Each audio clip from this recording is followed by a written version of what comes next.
중국에서 국가주석은 바뀌지만 그는 바뀌지 않는다. 장점인 후진타오 그리고 현재의 시진핑까지 국가주석은 바뀌었지만 책사로서 항상 그 자리에 있는 인물이 있습니다. 왕후닝은 많은 이들이 거의 들어본 적 없는 세계에서 가장 위험한 인물이다. 왕후닝은 중국 내 최고 영향력을 가진 사람, 모든 것의 중심이다. 그렇게 왕후닝은 30년 동안 중국 공산당의 책사로 지내며 이번에도 역시 살아남아 권력 서열 4위에 올랐습니다. 왕후닝은 장점인에게 발탁돼 후진타오 시절과 시진핑 시대까지 최고 지도자 3명의 정책을 직접 설계한 중국 공산당 역사에서 매우 이례적인 인물이다. 지도자의 책사로서 마쿠 그림자처럼 움직이던 왕후닝이 무대 중앙에 등장해 계속 올라가고 있다. 최근에 왕후닝의 힘을 느낄 수 있는 장면은 후진타오가 끌려나갈 때였습니다. 후진타오가 끌려나가게 되자 권력 3위 리잔수가 마지막까지 후진타오에게 예를 다하려 하지만 권력 5위 왕후닝이 말리는 장면이 있습니다. 권력 3위이긴 했지만 곧 퇴진하는 리잔수와 앞으로도 권력이 강력하게 유지되는 왕후닝과의 진정한 서열을 보여주는 장면이었습니다. 그렇다면 시진핑이 왕후닝의 능력을 인정하고 계속 중용하는 이유는 무엇일까? 왕후닝은 무엇보다 시진핑 1인 체제를 만들고 장기 집권을 가능하게 만든 이론적 토대를 만들었기 때문입니다. 시진핑은 취임하면서 중화민족의 위대한 부흥이라는 슬로건을 내세웠는데 이것 역시 왕후닝의 작품이었습니다. 이후 당대회에서 제기한 사회주의 현대화 강국 건설과 신시대 중국 특색 사회주의 사상을 만들어 시진핑의 1인 체제 확립과 장기 집권을 뒷받침하는 이론을 마련했습니다. 과거 덩샤오핑이 제시한 중국 특색 사회주의는 집단지도 체제를 규정해 마오쩌둥 같은 독재를 막으려고 했습니다. 하지만 덩샤오핑이 제시한 것과 비슷한 이름을 써서 혼란을 가져오는 신시대 중국 특색 사회주의는 그와 정반대로 1인 체제를 가능하게 했습니다. 왕후닝이 이런 능력을 가지고 있기 때문에 리커창이나 왕양 같은 1955년생들은 모두 퇴진하지만 왕후닝은 권력 서열 4위로 상무위원에 계속 남을 수 있게 되었습니다. 여기서 더 재밌는 사실은 왕후닝이 서열을 양보했다는 것입니다. 이번 정치국 상무위원에 살아남은 두 인물은 왕후닝과 자오러지였습니다. 그래서 우리나라 언론에서조차 원래 권력 서열이 높았던 왕후닝이 권력 서열 3위에 오를 것으로 예측했습니다. 그래서 공산당의 장자방 왕후닝이 서열 3위로 등극하다 라는 기사가 나오고 전인대 상무위원장 자리를 맡을 것이라고 했습니다. 하지만 왕후닝은 자신보다 서열이 낮았던 자오러지에게 권력 서열 3위 전인대 위원장직을 양보하고 왕후닝은 서열 4위 정협주석에 올랐습니다. 왕후닝이 맡게 된 정협은 통일전선 업무를 총괄하는 자리로 중국 내외의 여론을 수렴하고 통합하는 역할을 합니다. 그리고 무엇보다 홍콩, 마카오 그리고 대만을 관장하는 곳이 바로 정협입니다. 중국에서 한번 정해진 권력 서열이 역전되는 경우는 거의 없습니다. 역대 중국 공산당 역사상 중국 권력 중심인 정치국 상무위원 가운데 서열을 양보했던 경우는 리펑에 이어 왕후닝이 유일합니다. 실제로 예전 권력 서열 2위였던 리펑 총리가 천안문 사태 이후 정치국 위원에 불과했던 장점인 상하이 당서기에게 서열 1위 총서기직을 양보한 경우를 제외하고는 권력 서열이 역전된 경우는 이번 왕후닝이 유일했습니다. 이것만 봐도 왕후닝이 얼마나 처신을 잘하는지 알 수 있습니다. 현재 중국에서 대만 문제는 가장 핵심이라고 할 수 있습니다. 왕후닝이 서열까지 양보하면서 정협주석이 된 것은 향후 5년 통일전선 분야에서 펼칠 왕후닝의 역할을 그만큼 중시한다는 뜻이라고 할 수 있습니다. 시진핑이 대만 문제에 얼마나 많은 노력을 기울이고 있는지 자리만 봐도 알 수 있습니다. 최근까지 통전부장의 자리는 정치국 위원이 아닌 중앙서기처 서기가 맡았습니다. 하지만 지금은 정치국 위원이자 정협 부서기인 스타이펑이 임명되었습니다. 참고로 스타이펑은 14살 때 베이징대에 합격한 천재입니다.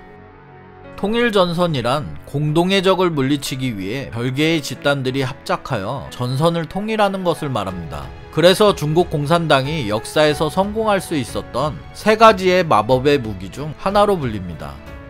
통일전선은 당내 투쟁과 국공내전 등에 쓰였고 최근에는 미중 갈등에 사용됩니다. 부차적인 적과 연합해 주적과 싸운다. 예를 들자면 중국의 주적은 미국이지만 미국이 너무 강하기 때문에 중국은 미국을 의도적으로 무시하는 전략을 쓰고 있습니다.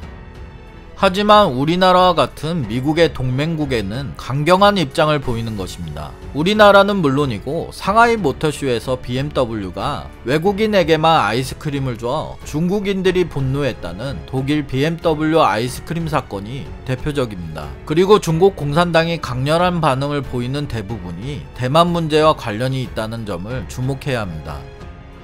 중국의 대만 통일 전략은 승산이 약한 군사 노선이 아닌 중국 안팎을 향한 대대적인 선전 공세에 더 큰 비중을 둘 것이기 때문에 왕후닝을 바로 정협주석으로 임명했다고 할 수 있습니다. 중국 공산당은 수십 년 동안 대만에 대한 정책으로 일국양제를 유지해왔지만 홍콩 국가보안법 제정으로 일국양제는 근간이 흔들리게 되었습니다. 일국양제에 속으면 우리도 홍콩처럼 된다. 시진핑은 덩샤오핑이 세운 일국양제를 대체할 새로운 대만 정책을 바탕으로 대만에 대한 통일전선 압박을 나설 것입니다. 그래서 새로운 대만 정책 수립 임무를 중국 공산당 지도부 가운데 최고 이론가로 꼽히는 왕후닝에게 맡기며 왕후닝이 권력 서열 4위가 된 것입니다. 위에서 언급한 대로 왕후닝은 장쩌민이 발탁했습니다. 정치 이력이 없던 푸단대 교수를 공산당의 두뇌인 중앙정책실에 추천한 인물은 다름 아닌 우방거와 정칭웅이었는데 장쩌민의 신복이라고 할 수 있습니다. 그래서 장쩌민이 왕후닝을 영입할 때 당신을 중나라이로 데려오지 못하면 내 친구들과 사이가 틀어질 것이다 라고 말할 정도였습니다. 그렇게 영입된 왕후닝은 장쩌민을 위해 활약하기 시작하는데 장쩌민은 러시아 대통령과 강한 포옹을 하고 미국 대통령 앞에서는 무반주로 노래하기도 했습니다. 이런 장쩌민 모습 뒤에는 항상 왕후닝이 있었습니다. 개혁 개방을 추진하며 높은 경제 성장을 구가하던 당시 중국 상황에 맞춰 국가주석을 국제감각 있고 활력이 넘치는 지도자로 부각시켜야 한다. 그렇게 왕후닝의 뜻에 따라 장쩌민의 이미지 메이킹이 시작되었습니다. 중국의 단조롭고 불투명한 정당 정치에서 눈에 띄게 다채로운 정치인, 71세 나이로 하와이 와이키키 해변에서 수영하고 만찬장에서 연주했으며 2001년 베이징에서는 루치아노 파바로티와 오솔레 미오를 열창했다. 장쩌민 총서기 재임 기간 동안 중국의 GDP는 7배 이상 뛰었습니다. 이것은 노동자 농민뿐만 아니라 지식인이나 자산가도 당이 대변해야 한다면서 이들을 당원으로 포용한 3개 대표 이론으로 자본과 민간을 끌어안는 덕분이었습니다. 이 이론 뒤에도 왕후닝이 있었습니다. 왕후닝은 3개 대표론을 만들어 중국 공산당이 자본주의를 적극적으로 받아들이게 만들었습니다. 과거에 지주, 부르주아, 지식분자 등의 이름으로 금기시됐던 자본가를 공산당에 입당시키며 과거와는 다른 새로운 공산당으로 만드는데 성공했습니다.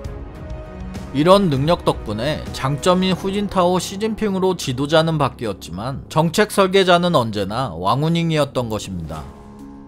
1980년대 많은 중국 지식인들은 서구식 민주주의에 기대를 걸었습니다. 하지만 왕후닝은 달랐는데 1986년 왕후닝은 신권위주의를 내세웠습니다. 강력한 지도자가 철권 통치로 사회를 강하게 통제하면서 경제 발전을 추진하는 권위주의 단계를 거쳐야만 점진적으로 정치 민주화로 나아갈 수 있다는 이론입니다.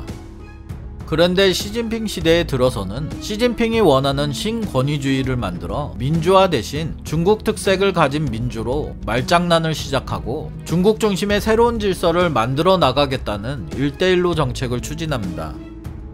왕후닝은 천안문 사태나 소련 해체 등으로 중국의 위기가 왔을 때 최고 지도부의 의도를 정확히 이해하고 이념적으로 뒷받침할 수 있는 능력을 가졌습니다. 이런 악마 같은 재능은 현실 권력을 옹호하는 데 사용되었고 그 성과에 따라 왕후닝의 정치적 지위도 계속 상승하며 이제는 중국 권력 4위로 중국 내 최고 영향력을 가진 사람이라고 불리고 있습니다. 중국 공산당을 파벌정치, 권력투쟁으로 해석하는 중국 전문가들에게 장쩌민, 후진타오, 시진핑까지 보좌한 왕후닝은 불가사의에 가깝다고 할 수 있습니다. 게다가 왕후닝의 처세술은 매우 뛰어난데 2012년 상무위원에 진입해 권력의 정점을 누릴 수 있음에도 발탁을 거절하고 막후 책사 역할을 고집했습니다. 그리고 최근 자신의 필요에 따라 권력 서열을 양보하는 등의 사실을 보면 남다른 처세술을 가지고 있다고 볼 수 있습니다. 이런 처세술을 가진 왕후닝이 정엽 주석이 된 후에는 어떤 모습을 보일까? 타이완 각 계층의 인사와 친구를 맺고 양안 동포의 마음을 하나로 합칠 수 있도록 촉진해야 한다. 타이완 독립을 주장하는 분열 활동과 외부 세력의 간섭을 결연히 반대하고 국가 주권과 영토의 완전성을 반드시 수호해야 한다. 다음 영상도 재밌게 만들겠습니다. 구독 부탁드립니다.